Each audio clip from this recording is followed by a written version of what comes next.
नमस्कार। प्रारंभ पर आप सभी का स्वागत है। आज हमारे साथ हैं पुष्कर अवस्थी जी। आइए सबसे पहले स्वागत कर लेते हैं पुष्कर जी का। पुष्कर सर, नमस्कार, स्वागत है आपका। भाई नमस्कार। साथ में प्रारंभ के सभी दर्शकों को भी बहुत बहुत नमस्कार। जी, दर्शकों, आज हम बात कर रहे हैं सऊदी अरेबिया के क्राउन प्रिंस मोहम्मद बिन सलमान पर, जिनको निकनेम यानी एमबीएस के नाम से भी बुलाया जाता है। इस्लाम का मूल है सऊदी अरेबिया, लेकिन वहां से इस्लाम के प्रति जो सुधारों का एक सिलसिला चला है और खास तौर से एमबीएस जिस तरीके से उन पर रुचि रख रहे हैं, अगर ये कह दिया जाए कि कहीं वो एक्स मुस्लिम तो नहीं हो गए हैं। एक्स मुस्लिम के बारे में आप जानते हैं, एक ऐसा समुदाय पनप रहा है, बड़ी तेजी से उभर रहा है, जो अपने आप को एक्स मुस्लिम कहता है, यानी वो इस्लाम छोड़ देता है लेकिन किसी दूसरे धर्म को नहीं अपनाता। ये भी अपने आप में एक विलक्षण है। आइए इसी विषय पर जरा बात करते हैं पुष्कर जी से। सर, क्या मैंने ये जी सही कहा है कि एमबीएस कहीं एक्स मुस्लिम तो नहीं हो गया, जिस तरीके से वो इस्लामिक सुधारों को इनिशिएट कर रहे हैं और बड़े बड़े सुधारों को इनिशिएट कर रहे हैं, क्या कहेंगे आप? भाई अवनीश, सऊदी अरेबिया के क्राउन प्रिंस मोहम्मद बिन सलमान, जिन्हें कि एमबीएस भी कहा जाता है, उन पे बात करने के लिए बहुत कुछ है।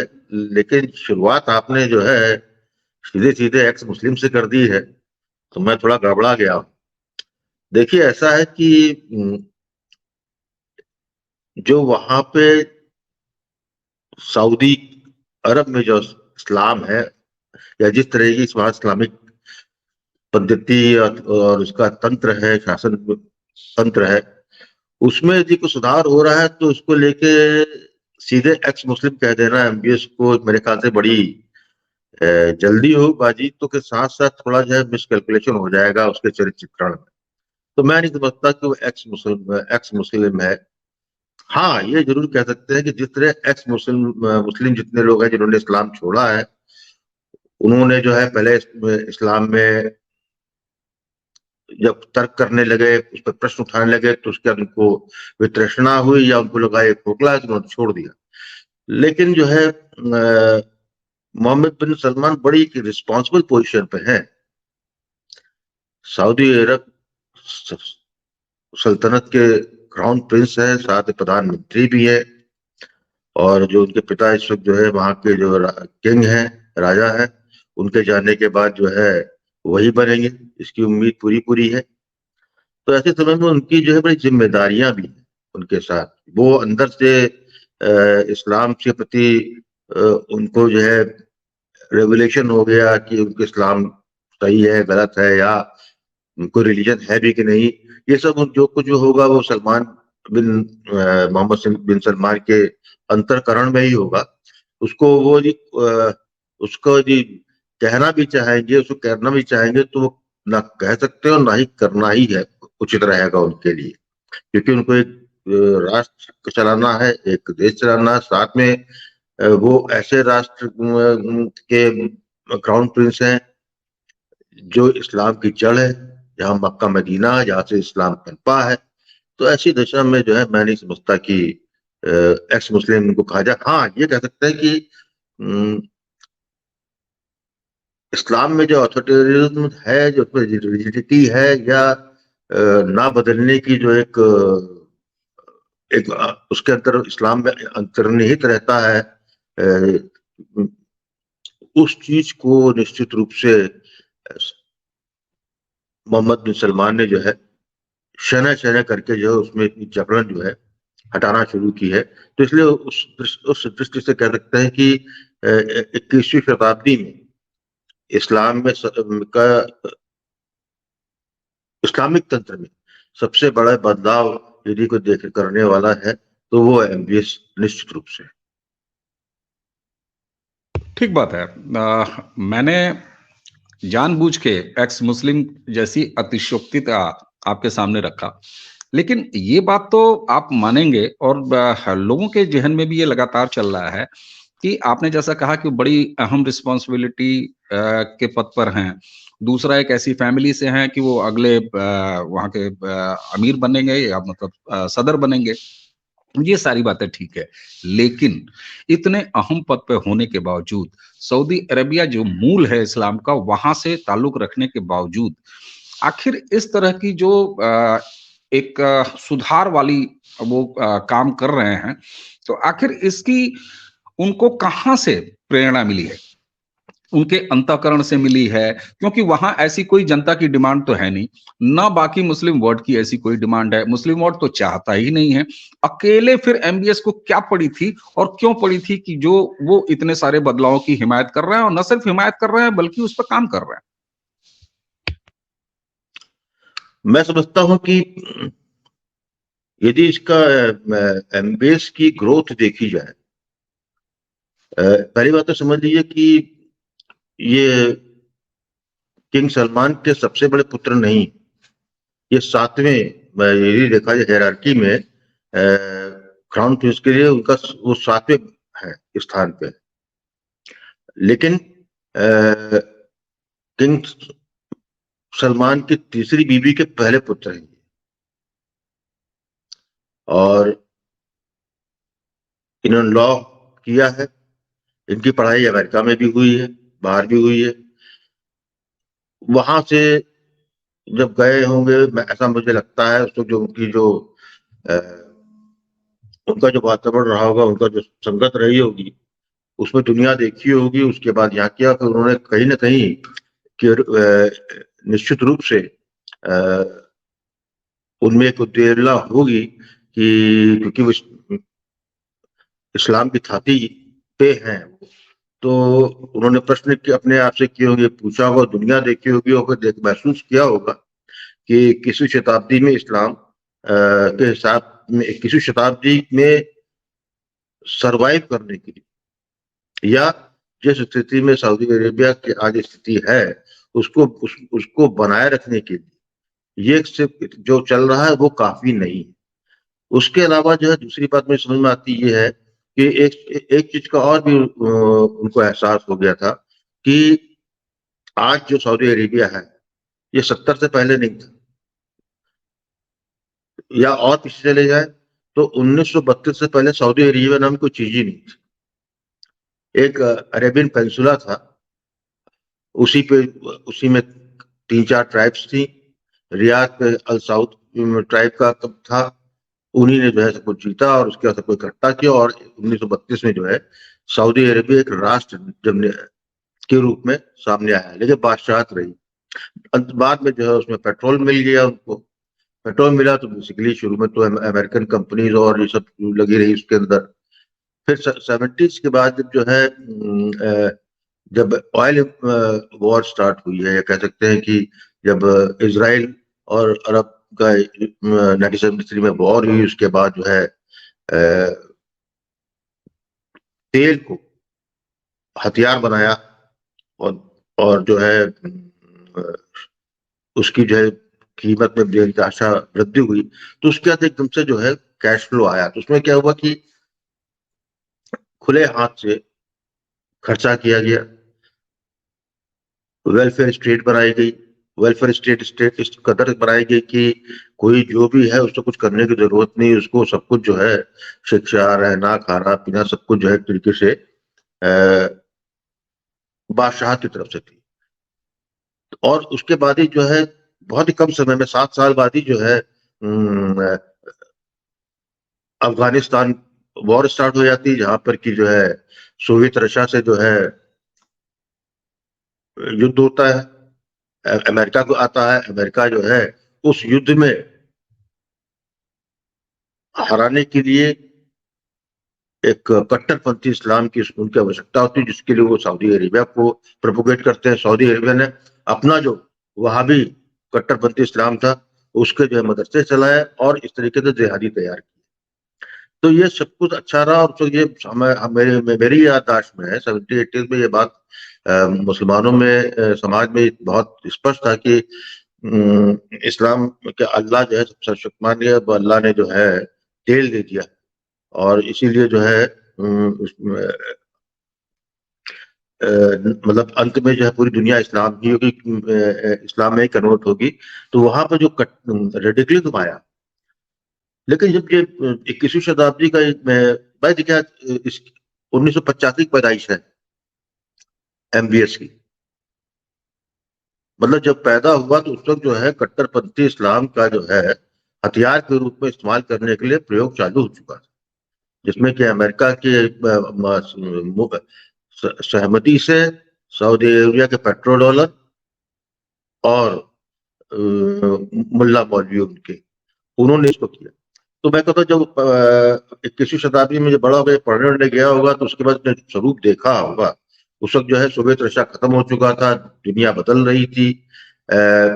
फिर ये एहसास हुआ कि ये अनलिमिटेड तेल सऊदी अरेबिया के पास नहीं है।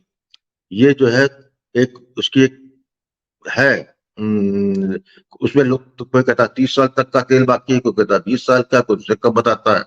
तो मतलब बॉटम लाइन ये था कि सऊदी अरेबिया के पास हमेशा तेल नहीं रहता, और जिस तरीके से वो खर्चा कर रहे थे, जिस तरीके से अपनी पब्लिक की मेंटेलिटी बना चुके थे कि 2 जनरेशन में सऊदी अरेबिया में काम करना ही लोगों ने छोड़ दिया। जब आपको घर बैठे सब कुछ हो रहा है, घूमना घामना सब हो ही रहा है, तो जो क्रिएटिविटी होती है वो खत्म हुई। दूसरा, क्योंकि इस्लाम में प्रश्न पूछना गुनाह है, तर्क करना गुनाह है, इस्लाम के विरुद्ध है, तो और खत्म हो गया।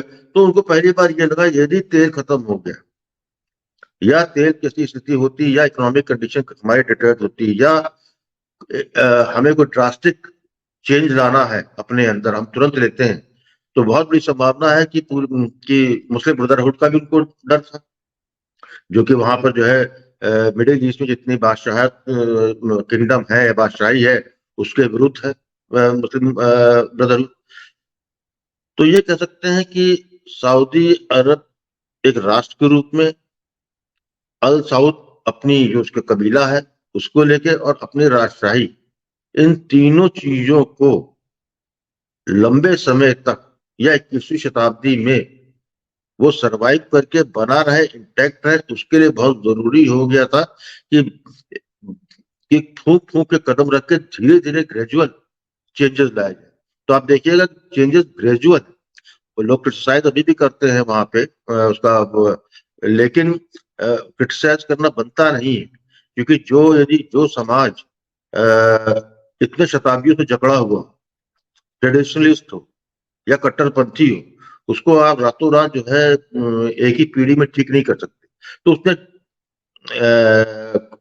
बिल्कुल जैसे जो अथॉरिटेटिव रिजिम होता है, ऑथोरिटेरियन रिजिम, जहाँ तानाशाही होती है, जहाँ पर बादशाह का ही जो बादशाह ने कह दिया वही कानून है, तो उस सब के होते हुए उसने ड्रास्टिक चेंज नहीं किए, धीरे धीरे कर रहा है।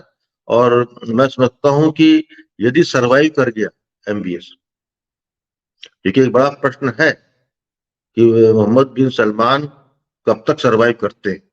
यदि लंबे समय तक सरवाइव कर गया या ये कह सकते 2030 पार कर गया, तो निश्चित रूप से जो है आप देखेंगे कि बहुत बड़ा एक क्रांति इस्लाम के साथ पूरे मिडिल ईस्ट में आई।